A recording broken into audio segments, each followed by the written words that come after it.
Real estate experts say that there are more than 100,000 zombie foreclosures across the country. Those are empty, foreclosed homes that, for one reason or another, aren't being maintained while vacant. But as News 2's consumer investigator Libba Holland found out, that responsibility may become the neighbor's burden.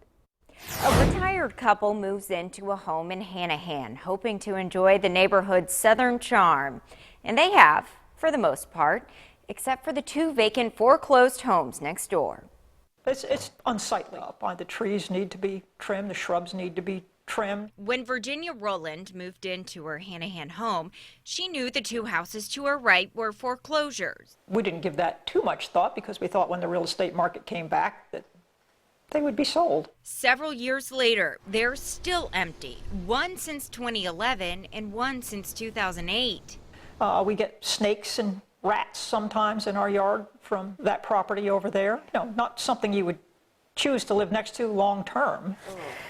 The Homeowners Association is also fed up. These have gone on for so long, and it's not the concern of the banks for some reason. Treasurer Patricia Eckstein dealt with many foreclosures in the neighborhood a decade ago.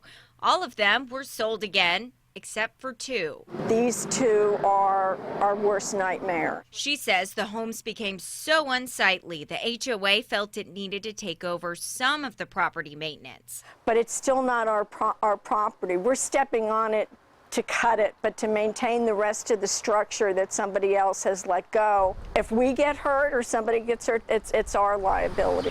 So with the help of Charleston area broker J.D. McNair, we found some answers. What it looks like in this case is that note has been sold off a couple times to a couple different people, and when that happens, the title work is supposed to match and go to the new owner.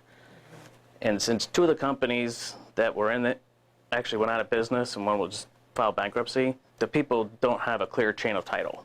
In short, the original owners still hold the titles, not the banks. McNair says as the property's mortgages changed banks several times, the chain of title broke. Same thing on the other one. He says it would be a long legal process in order for someone to buy either house. Possibly even the government would need to be involved.